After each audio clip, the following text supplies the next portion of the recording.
The red sun hung low over the crimson desert, painting the dry land in shades of rust and orange.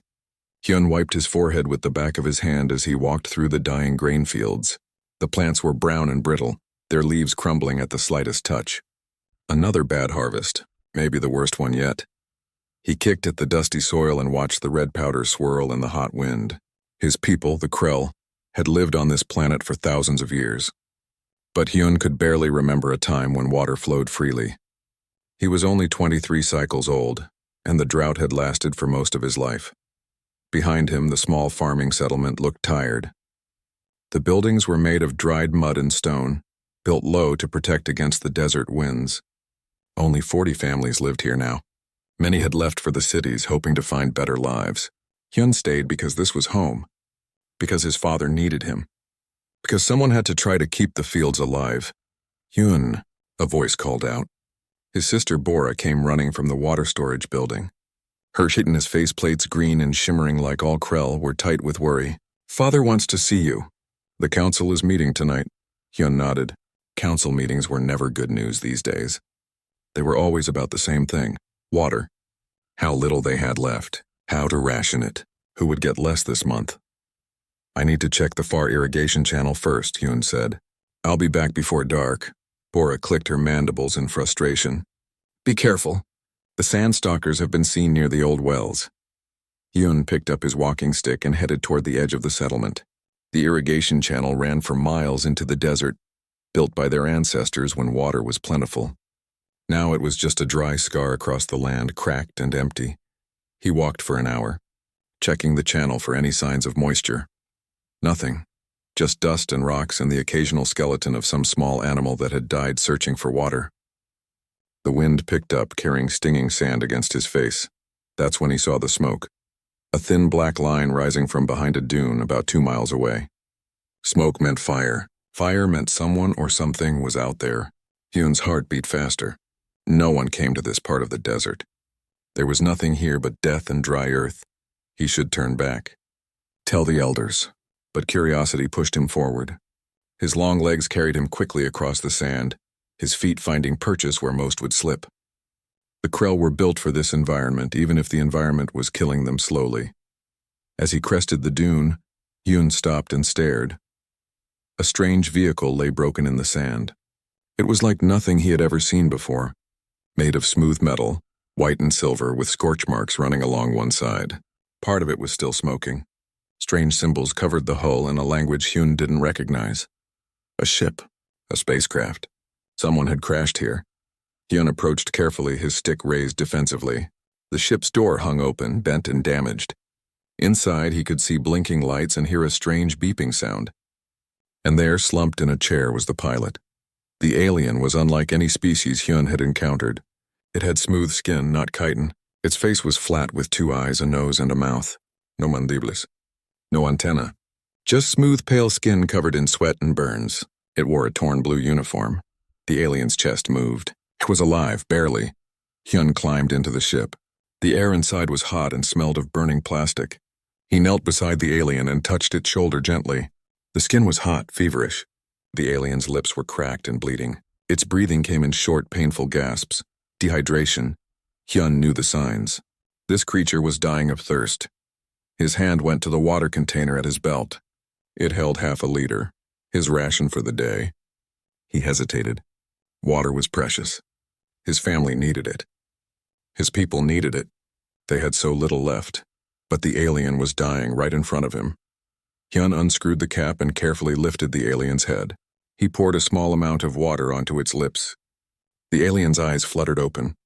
They were brown, strange, and round, but filled with pain and confusion. It tried to speak, but only a croak came out. Drink, Hyun said softly, though he knew the alien couldn't understand Krell. Drink. He gave the alien more water, watching as it swallowed desperately. The alien's hand came up weakly, touching the container. Hyun gave it more, half of what remained.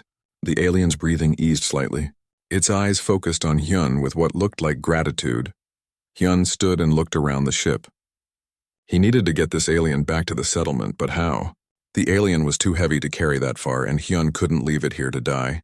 He made a decision. He would have to get help. Hyun poured the rest of his water into the alien's mouth, watching to make sure it swallowed. Then he took off his outer robe and covered the alien with it for shade. "I'll come back," he said, patting the alien's shoulder. "Stay alive." The run back to the settlement took 45 minutes. Hyun burst into his home, startling his father Dae-hyun, who was preparing for the council meeting. "Father, there's a crashed ship. An alien, it needs help." Dae-hyun stood quickly, his old eyes sharp. "Slow down. Tell me everything," Hyun explained rapidly, words tumbling over each other. His father listened carefully, his expression growing more serious. When Hyun finished, Dae-hyun was quiet for a long moment. "You gave it your water," Dae-hyun said finally. "It wasn't a question. It was dying," Hyun said. Dae-hyun nodded slowly. "The council needs to know. This affects everyone." Within an hour, the village council gathered in the main hall. 12 elders sat in a circle, their faceplates reflecting the lamplight. Bora stood beside Hyun, her hand on his shoulder in support. Dae-hyun addressed the council, explaining what Hyun had found. "We must help this creature," Dae-hyun said. "Our ancient ways teach that hospitality is sacred." "Our ancient ways were made when we had water to spare," said Elder Mirai, her voice bitter. "We barely have enough for ourselves. Why waste it on an alien?" "Because it's right," Hyun said, stepping forward. "I saw it dying. Could I just walk away?" "Your kindness may doom us all," another elder said. Every drop of water counts now. The debate went on for an hour. Some agreed with Hyun. Others argued for practicality over mercy. The village had 3 months of water left, maybe 4 if they rationed carefully. Giving water to an alien, keeping it alive, could shorten that time. Finally, Dae-hyun stood. "I remember something my grandfather told me, an old saying from before the drought. The river that gives freely never runs dry. We don't know what this means anymore because we have no rivers. But I think it means something important. When we give with open hearts, we receive more than we lose," the council voted. It was close, but mercy won by 2 votes. That night, a rescue party went to the crash site. They brought the alien back on a stretcher.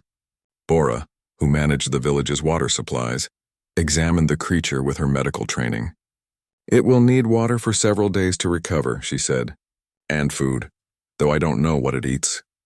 Hyun stayed by the alien's side through the night, giving it small amounts of water every hour.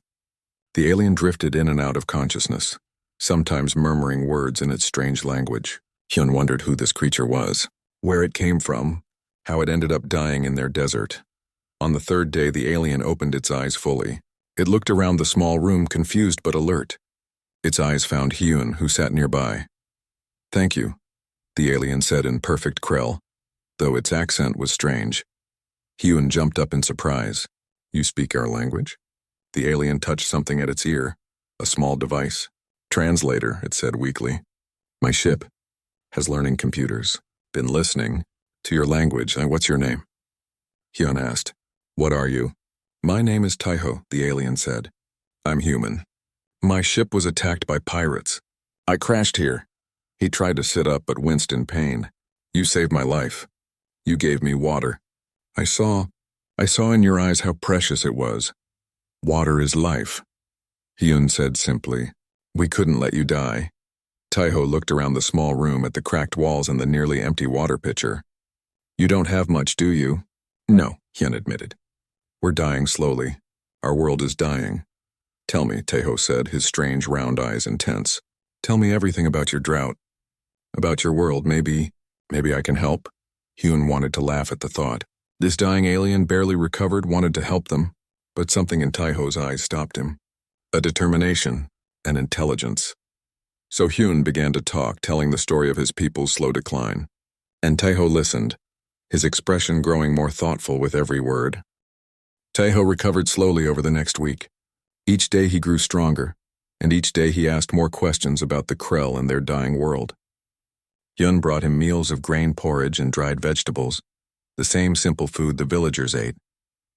Taiho never complained, though Hyun could see the humans struggled with the bland diet. On the 8th day, Taiho was strong enough to walk. He insisted on going to the fields with Hyun, leaning on a walking stick as they made their way through the settlement. The villagers stared at the strange alien, some with curiosity, others with suspicion. Water was still being used to keep Taiho alive, water they didn't have to spare. "Your soil is wrong," Taeho said, kneeling in the field. He let the red dust run through his fingers, studying it carefully. Not wrong for farming. Wrong for being this dry. What do you mean? Hyun asked. This type of soil forms in wetlands, Taeho explained. Places with lots of water. Your planet wasn't always a desert. Something changed. That was generations ago, Hyun said. The elders say the wells just started running dry one by one. No one knows why. Taeho stood up, dusting off his hands. I need to get something from my ship. Tools, can you help me? They walked to the crash site together. Taeho's ship looked even worse in daylight.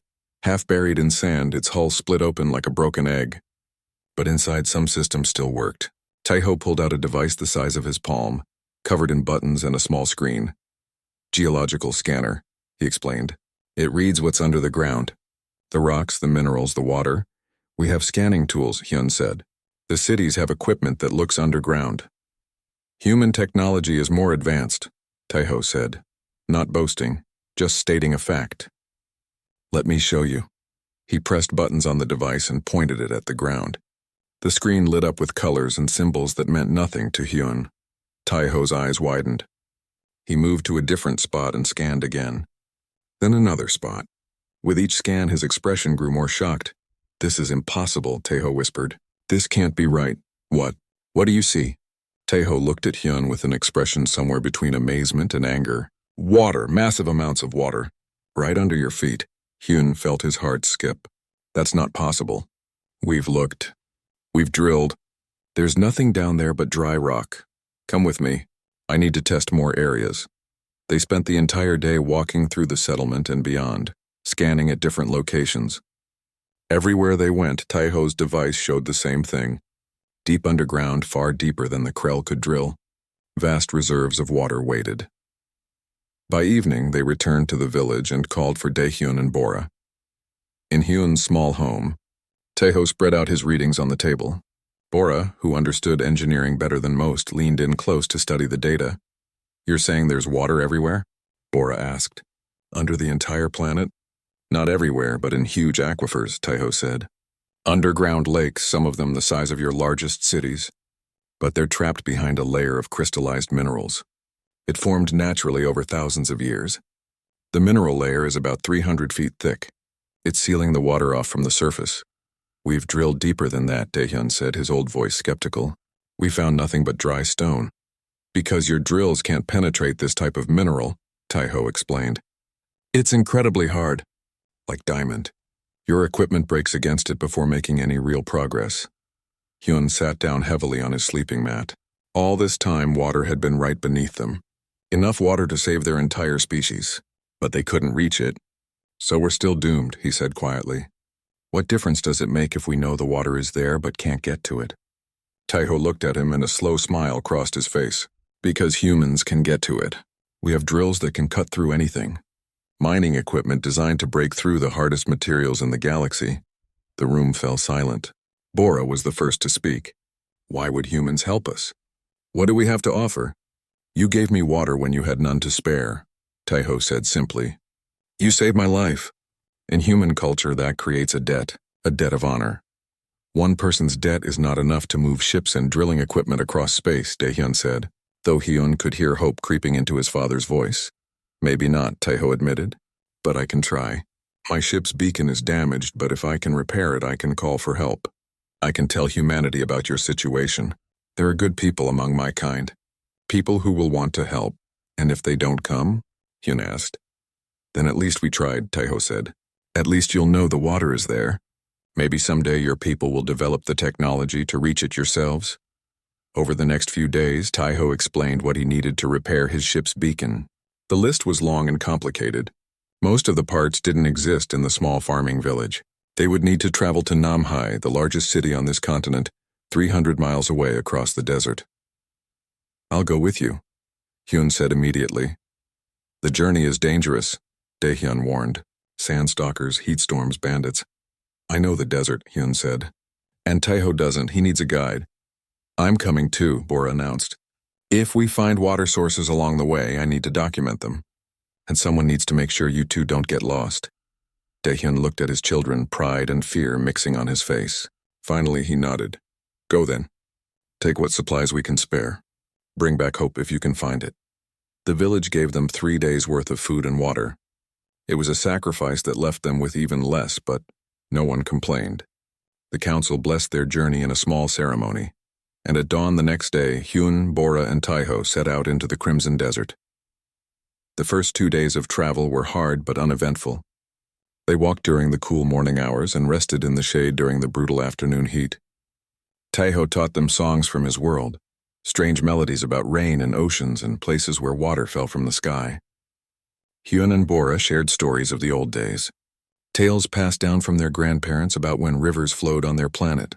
On the third night, as they camped in the ruins of an ancient way station, Taiho used his scanner to probe the ground beneath them. "There's water here," he said excitedly. "Not as deep as other places. Maybe only 100 feet down. Still too deep for us," Bora said sadly. "Maybe," Taiho said. "But if I can get my beacon working, if humanity comes, this would be a good place for one of the first wells." That night, Hyun lay awake looking at the stars. Somewhere up there was Taiho's home, a planet called Earth, where water was so abundant that people used it to wash their bodies every day. It seemed like a fantasy, a paradise beyond imagining. The fourth day brought trouble. They were crossing a wide valley when Bora's sharp eyes spotted movement on the ridge above them. "Sandstalkers," she hissed. "At least 4 of them." Hyun's blood went cold. Sandstalkers were predators, 6-legged reptiles with armored hides and venomous fangs. They hunted in packs and could run faster than any krill. "We need to find shelter," he said. "Now." But the nearest rocks were half a mile away, too far. The Sandstalkers had spotted them and were moving down the ridge, spreading out to surround them. Taiho pulled something from his pack, a small device that looked like a weapon. "Get behind me," he said. "That won't stop them," Bora said. "Their hides are too thick for most weapons." "This isn't a weapon," Taiho said. He pointed it at the nearest Sandstalker and pressed a button. A high-pitched sound filled the air, so high that Hyun could barely hear it. But the Sandstalkers heard it clearly. They stopped advancing and shook their heads, clearly in pain. The sound grew louder, more intense. The predators began backing away, hissing and snapping at the air. Taiho adjusted the device and the sound changed pitch. The Sandstalkers turned and ran, scrambling back up the ridge in full retreat. When they were gone, Taiho lowered the device. "Sonic disruptor," he explained. "Not every problem needs violence to solve it. Sometimes you just need to understand what your enemy doesn't like." Hyun stared at the human with new respect. "You saved us. Now we're even," Taiho said with a smile. "You saved me with water. I saved you with sound. That's what friends do." That word friends settled warm in Hyun's chest. Yes, they were friends now. Bound by mutual acts of salvation, on the 7th day they reached Namhae. The city sprawled across a dried river valley, home to 200,000 krell. But the city looked sick. The buildings were crumbling. Crowds gathered around water distribution centers, arguing and fighting for their rations. Armed guards stood on every corner. "This is worse than I thought," Bora whispered. They made their way to the city council building, a massive structure at the center of Namhae. Taiho carried his scanner and a datapad with all his findings. Hyun could feel eyes on them everywhere. The sight of an alien walking through their streets drew stares and whispers. At the council building, guards stopped them at the entrance. "State your business," one demanded. "We need to speak to the council," Hyun said. "We have important information about the water crisis." The guard laughed bitterly. "Everyone has important information. The council doesn't have time for every desperate farmer." Taiho stepped forward. "I'm from Offworld. I have technology that can locate your planet's water reserves. The council will want to hear what I have to say." The guard's expression changed from mockery to suspicion. Councillor Jiwan leaned forward on his platform, his face plates dark with anger. "Trapped underground? We've drilled for generations. We've searched every corner of this planet. There is no water left." "There is," Taiho said firmly. He held up his scanner. "This device can see deeper and more accurately than your equipment. I've mapped water reserves across hundreds of square miles. They're there, sealed beneath a layer of crystallized minerals that your drills can't penetrate." Another council member, younger than Jiwan and with kinder eyes, spoke up. "I am Minister Suho. Show us your evidence, human." Taiho connected his datapad to the council's display system. Images filled the large screen on the wall behind them. Maps of underground water, layer after layer of data showing vast aquifers trapped below the surface. He explained the mineral barrier, how it formed, why the Krell couldn't reach the water with their current technology. The council chamber fell silent as they studied the data. Hyun watched their faces shift from skepticism to wonder to something like anger. All this time, water had been beneath their feet. Their children had died of thirst while oceans waited just out of reach. Even if this is true, Jiwon said, his voice tight, what does it matter? We still can't reach it. You've shown us paradise through a window we can't open. Humans can open it, Taeho said. We have drilling technology that can cut through the mineral layer, mining equipment that can reach those aquifers. I can call for help. And what do humans want in return? Jiwon demanded. Our planet. Our resources? Do you expect us to become your slaves in exchange for our own water? No, Taeho said. I expect nothing. But I'm asking for your help to repair my ship's beacon so I can request assistance from my people. Jiwon laughed bitterly. You're asking us to help you so you can bring an invasion force to our world. That's not what humans do, Taeho said, his voice rising with frustration. We help species in need. We form partnerships, not colonies. How convenient that you say this while you need our help, Jiwon shot back. Minister Suho raised his hand for silence. Counselor Jiwon, what choice do we have? We have 3 months of water left in our reserves. 4 if we reduce rations further. Our people are already dying. If there's even a chance that this human speaks the truth, shouldn't we take it? A chance. Jiwon stood, his voice echoing through the chamber. You want to gamble our survival on the word of an alien we just met? For all we know, he's a scout for an invasion force. Hyun couldn't stay silent any longer.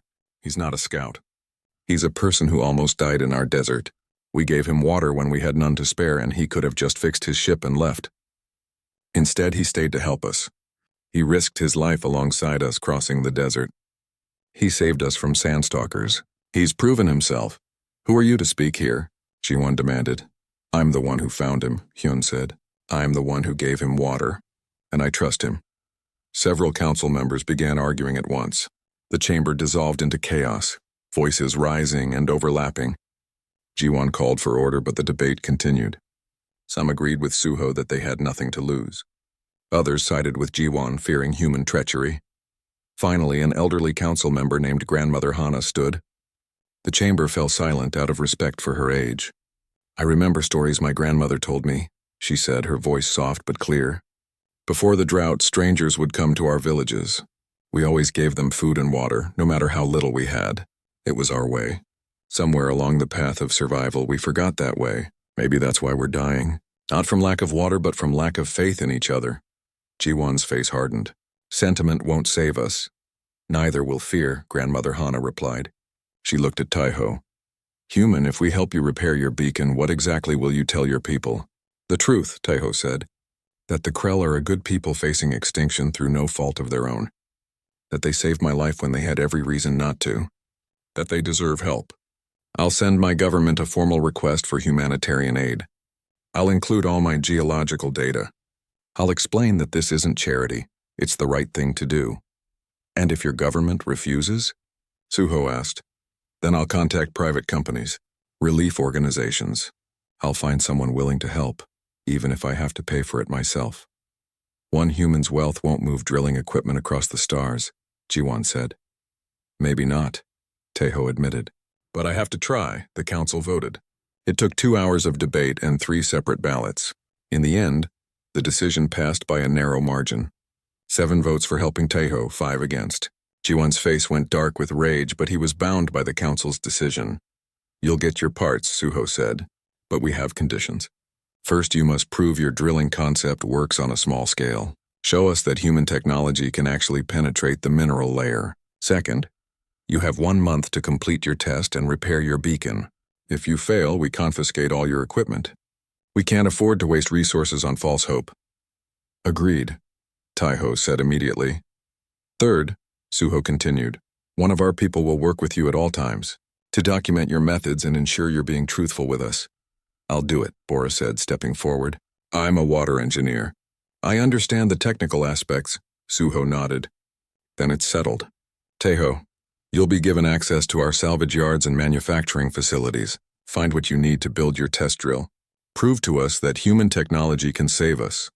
Over the next 3 weeks, Taeho, Hyun, and Bora worked in a cramped workshop on the edge of Namhae. The city had given them space and access to materials, but not much else. They had to build everything from scratch, combining human design principles with Krell materials. Taeho drew up plans for a small test drill. It used a rotating diamond-tipped bit powered by a fusion cell from his crashed ship. The design was elegant but required precision manufacturing that the Krell facility could barely manage. Minister Suho visited them often, bringing technical assistance and encouragement. He was a scientist at heart, fascinated by human engineering. He and Taeho spent hours discussing the differences between Krell and human technology, trading knowledge freely. "Your people build things to last forever," Taeho observed one evening. "Human technology is designed to be upgraded and replaced. Neither approach is wrong, just different." "Perhaps our approach is why we couldn't solve the water crisis," Suho said thoughtfully. "We kept trying to make our old methods work instead of seeking new solutions." Not everyone was supportive. Jiwon sent inspectors to check on their work, looking for any excuse to shut down the project. Fights broke out in the streets between those who believed in Taeho's promise and those who saw him as a deceiver. The city's water situation grew more desperate by the day. Hyun worked as Taeho's assistant, learning human engineering principles that seemed like magic. The way Taeho thought through problems was different from Krell methods.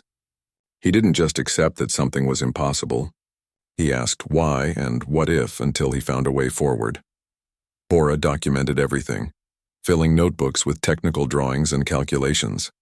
She pushed Taeho constantly, asking hard questions, making sure he wasn't cutting corners. Their working relationship was tense but productive. On the 28th day, they transported their test drill to a site 10 miles outside the city. It was one of the locations where Taeho's scans showed water at a relatively shallow depth, only 150 feet down, with the mineral layer starting at 100 feet. A crowd gathered to watch. The entire city council came, along with hundreds of citizens desperate to see if the aliens' promise was real. Guards kept the crowd back as Taeho set up the drill. "This is it," he said to Hyun and Bora. "If the drill bit breaks before we reach water, we failed. The council will confiscate our equipment and I won't be able to call for help." "It will work," Hyun said with more confidence than he felt. Taeho started the drill. The sound was different from Krell equipment, higher-pitched, more aggressive. The drill bit spun at incredible speed, biting into the hard ground. Dust and rock chips flew everywhere.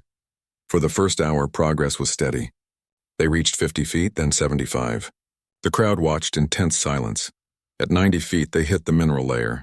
The drill's sound changed, becoming strained. The bit was meeting resistance it had never faced before. Taeho adjusted the power settings, pushing the fusion cell to its limits. "The bit is heating up," Bora called out, monitoring the readings. "Temperature is rising fast." "It has to hold," Taeho muttered, his hands flying over the controls. Just a little deeper, 100 feet. The drill was screaming now, the bit glowing red-hot. The smell of burning minerals filled the air. 120 feet. The bit was still cutting, but slowly, so slowly. Then suddenly the resistance vanished. The drill bit punched through the last layer of minerals. Taeho killed the power immediately. For a long moment, nothing happened. Then water began bubbling up through the drill hole. It started as a trickle, then grew stronger. Clear, clean water flowing from the ground for the first time in generations. The crowd surged forward, shouting and crying. Guards had to hold them back to keep them from overwhelming the well. Suho knelt and cupped his hands, catching the water. He brought it to his mouth and drank. Tears ran down his faceplates. "It's real," he whispered. "It's actually real." 3 months passed slowly.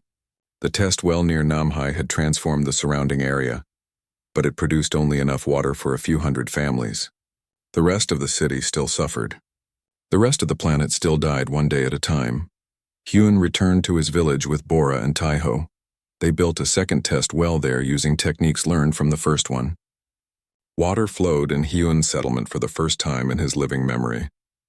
The grain fields turned green. Children played in small puddles, splashing each other and laughing, but it wasn't enough. 2 wells couldn't save millions of Krell. Taeho grew quieter as the weeks passed. He checked his ship's receivers every day, hoping for a response. Nothing came. "Maybe the message didn't get through," he said one evening, staring at the empty communication logs. "Maybe it was damaged in transmission." Maybe no one heard it. Or maybe they heard it and chose not to come, Hyun said gently. Taeho looked at him with pain in his eyes. I really believed they would help. I believed in my people. You tried, Hyun said. You've already done more than we could have dreamed. 2 wells are 2 more than we had before. You've given us hope and knowledge. Maybe that's enough. But Taeho shook his head. It's not enough. It's not nearly enough. On the 97th day after the message was sent, everything changed. Hyun was in the fields when Bora came running, shouting his name. The sky, she called. Look at the sky. He looked up and froze. Lights were descending through the atmosphere. Not 1 or 2, but dozens, massive ships breaking through the clouds, their hulls gleaming in the red sunlight. They were bigger than anything Hyun had imagined, like flying cities coming down from the stars. Taeho, Hyun shouted. They came. They actually came. The human fleet landed in the plains outside Namhae. 23 ships in total, ranging from small transport vessels to enormous colony ships designed to carry thousands of people. The largest ship bore markings that Taeho explained were military, the Human Defense Coalition. The entire Krell population watched in awe and fear as humans emerged from their ships. They looked like Taeho, but came in many different shades and sizes. Some wore uniforms, others wore simple work clothes. They moved with purpose, immediately beginning to unload equipment and supplies. A delegation came to Namhae's council building. Leading them was Admiral Min Seo, a tall woman with sharp eyes and gray hair pulled back severely. Beside her walked Chief Engineer Jinho, a stocky man with kind eyes and calloused hands. The third human was Dr. Yoonji, a young woman carrying medical equipment and wearing a gentle smile. The council chamber was packed. Every seat filled with hundreds more Krell crowded outside. Jiwon sat in his usual place, his face unreadable. Suho looked hopeful but nervous. Grandmother Hana smiled softly. Admiral Min Seo stepped forward. Her voice was firm but not harsh as it came through the translators. We received Engineer Taeho's message 3 weeks ago. We came as fast as our ships could travel. We've brought drilling equipment, engineers, agricultural specialists, medical supplies, and enough food and water to sustain your population for 6 months while we work. Work on what? Jiwon demanded. Taking our planet? Enslaving us? Min Seo's expression didn't change. We're not here to conquer. We're here because one of your people gave water to one of ours when you had nothing to spare. We honor that kindness. We're here to give water to all of you. She activated a holographic display showing the human plan. Drilling operations at 50 sites across the planet. Water purification systems, new irrigation networks, agricultural training programs, medical clinics. Everything the Krell needed to rebuild. This will be a partnership, Min Seo continued. Humans will provide the technology and initial labor. Krell will work alongside us, learning our methods so you can maintain these systems yourselves. We're not here to make you dependent. We're here to give you the tools to save yourselves. And what do you want in return? Jiwon asked, his voice heavy with suspicion. Nothing, Min Seo said simply. This is humanitarian aid. Toe strings attached. Nothing is free, Jiwon insisted. Min Seo looked at him directly. You're right. This isn't free. Your people already paid for it. With an act of kindness. With mercy shown to a stranger. That's the payment. That's enough. The council chamber erupted into debate. Some believed her. Others shared Jiwon's skepticism. But outside, regular Krell citizens were already approaching the human ships, desperate for help. Over the next weeks, work began. True to Min Seo's word, humans didn't work alone. For every human engineer, 2 Krell trainees worked beside them. Hyun was assigned to work with Chief Engineer Jinho at the drilling site near his village. Jinho was patient and thorough, explaining everything he did. This is a plasma drill, he said, showing Hyun the massive equipment. It superheats the drill bit to cut through any material, but it requires careful calibration. Too hot and you damage the aquifer. Too cool and the bit breaks. Hyun learned quickly. Human technology was complex but logical. Jinho praised his quick understanding, and soon Hyun was operating parts of the drill himself. Bora worked with Dr. Yoonji, learning about water management on a planetary scale. They designed distribution systems that would ensure every Krell community got equal access to the new water sources. Taeho became a liaison, traveling between drilling sites and translating not just language but culture. He helped humans understand Krell customs and helped Krell understand human methods. The first major well came online after 3 weeks. It was a massive installation, with the drill reaching 400 feet underground. When water first flowed, it came in a torrent. Enough to supply 50,000 Krell with clean drinking water. The celebration was enormous. Humans and Krell danced together, language barriers forgotten in shared joy. Children from both species played in the water, splashing and laughing. Old Krell who thought they'd die of thirst wept as they drank freely for the first time in years. But not everyone celebrated. Jiwan's opposition grew more organized. He held rallies in Namhai, warning that humans would eventually demand payment, that they were poisoning Krell culture with their foreign ways, that accepting human help made the Krell weak and dependent. His words found supporters, especially among the proud and the frightened. Tensions began to rise. Things came to a head when drilling operations began near the ancient Temple of First Rain, a sacred Krell site. Jiwan led a protest blocking the human workers from accessing the area. "You'll destroy our heritage," he shouted. "You'll tear apart everything we hold holy." Admiral Minseo came to negotiate personally. "We have no intention of damaging your temple," she said calmly. "The drilling site can be moved 200 yards away. It won't affect the operation's efficiency."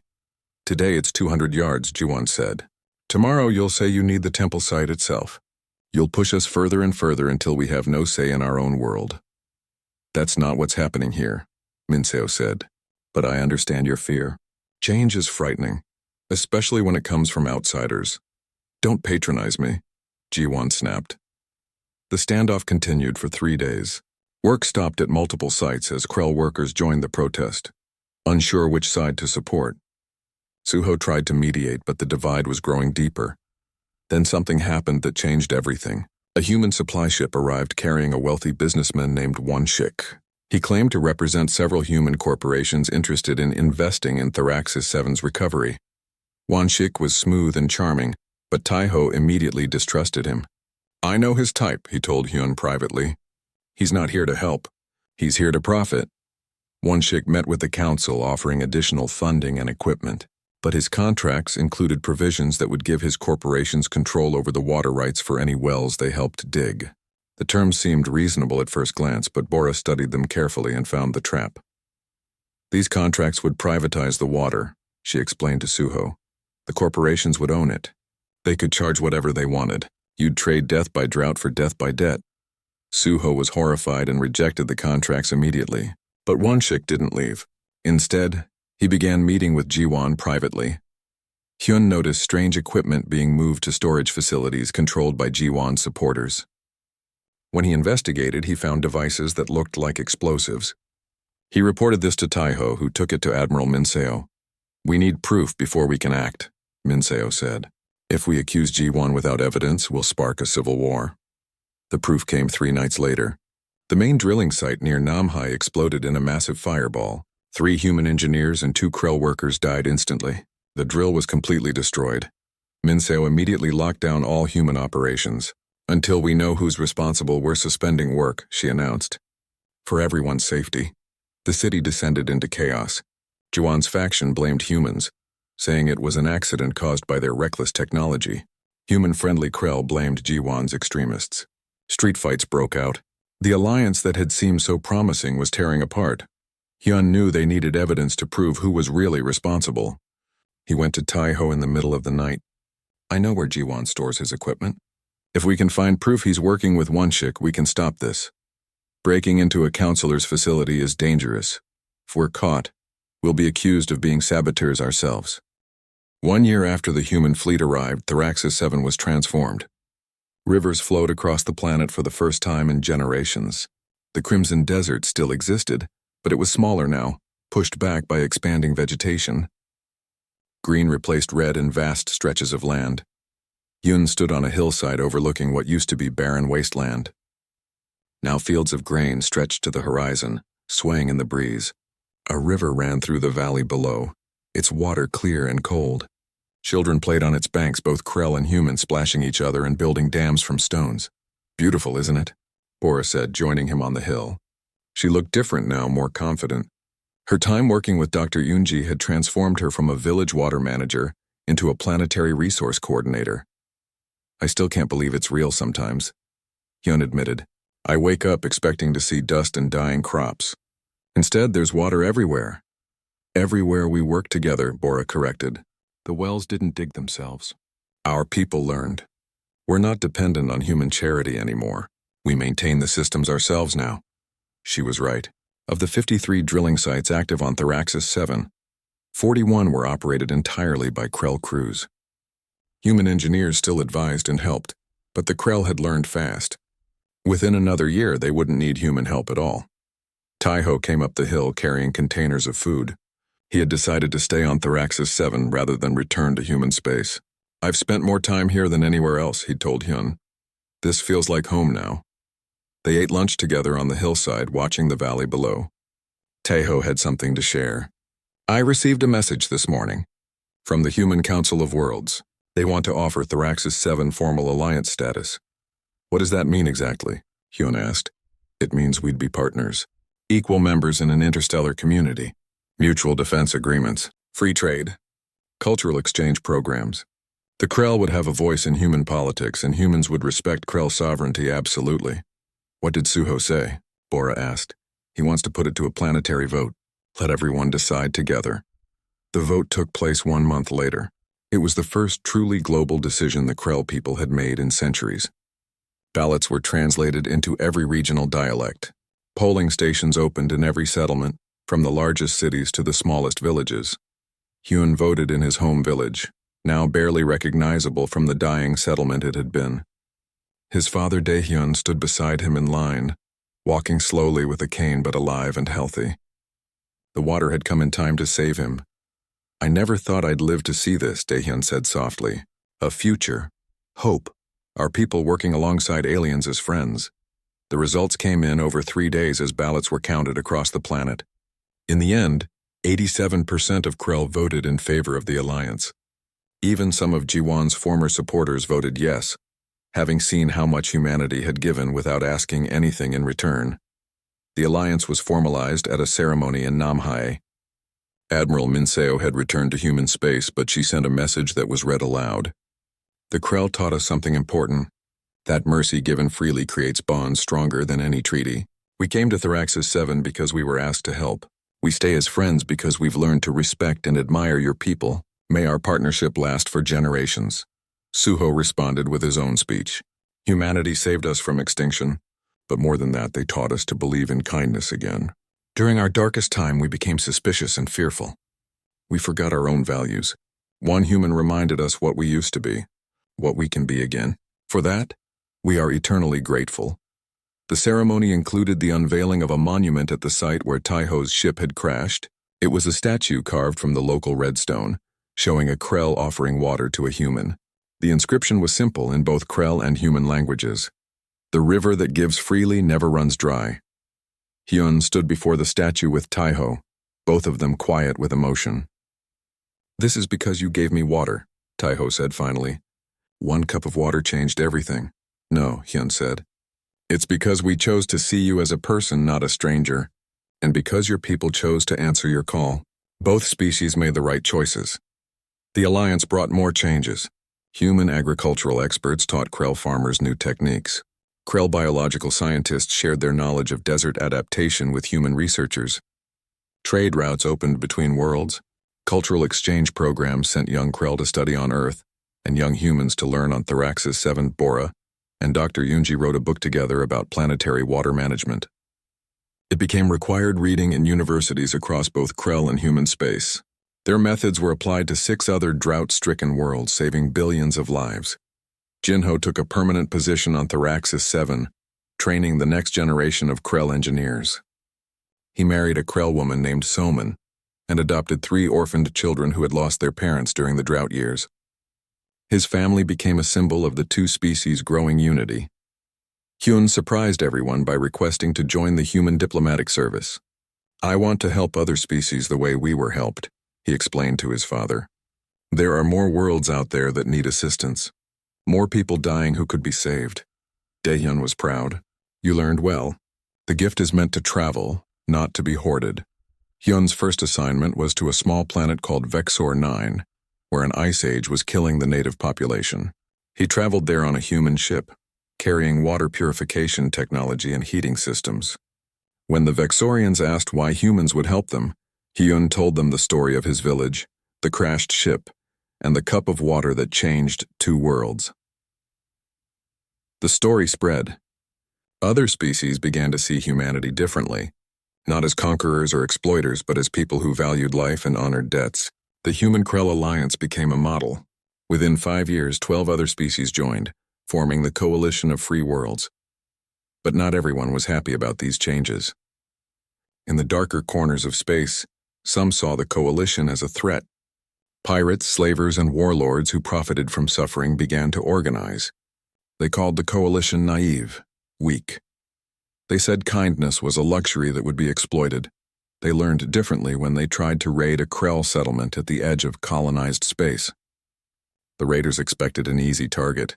Instead, they found human defense ships waiting alongside Krell fighters. The battle was short and brutal. The raiders fled, reporting back that the Coalition protected its own. Kindness backed by strength, Admiral Minseo said when she heard about the battle. She had come out of retirement to lead the Coalition's defense forces. That's the balance. We help freely, but we defend fiercely. The Coalition's reputation grew. They became known as the people you could trust. If they promised aid, it came. If they offered alliance, they honored it. If you attacked their friends, they responded with overwhelming force. 10 years after Taiho's crash, Thraxis 7 hosted the Coalition Summit. Representatives from 15 species gathered in the newly built capital city of New Harmony. The city was a blend of architectural styles with human buildings standing beside Krell structures, surrounded by parks and rivers. Hyun had returned home for the summit. He was now Ambassador Hyun, representing the Coalition on first contact missions. He had helped negotiate 3 new alliance agreements and prevented 2 wars through careful diplomacy. But home was still home. He met Taiho at their favorite spot, the hillside overlooking the valley. Both of them looked older now. Taiho's hair had streaks of gray. Hyun's faceplates had dulled slightly with age, but their friendship remained strong. I heard you're being considered for the Coalition Council, Taiho said. You'd be the first non-human member. It's not official yet, Hyun said. But yes, they asked. I'm thinking about it. You should accept. You're good at this. Better than most humans at understanding different perspectives. They sat in comfortable silence, watching the sunset paint the valley in shades of orange and purple. The river below reflected the colors, a ribbon of light running through the green fields. Do you ever think about that day? Hyun asked. When I found you in the desert? Every day, Taiho said. It was the worst day of my life. I thought I was going to die alone on a strange planet. Then you appeared and gave me water. You had every reason to save it for yourself, but you didn't. That choice echoed across the galaxy. I just did what felt right. That's what makes it matter, Taiho said. You didn't help me because you expected reward. You helped because it was the right thing to do. That's what humanity learned from you. That's what the Coalition is built on. Below them, the children finished their games and headed home. Human and Krell families walked together, sharing food and stories. In the city beyond, lights were coming on, creating a constellation on the ground to match the stars above. Daehyun had passed away 3 years earlier, living long enough to see his grandchildren play in rivers he thought had died forever. His last words to Hyun were simple. Pass it on. The gift is meant to travel. Hyun was doing that now. Every world he visited, every species he helped, every alliance he negotiated, all of it was passing on the gift his village had given to one dying human. The Coalition is planning a major initiative, Taiho said, breaking the silence. We've identified 23 worlds facing environmental crises.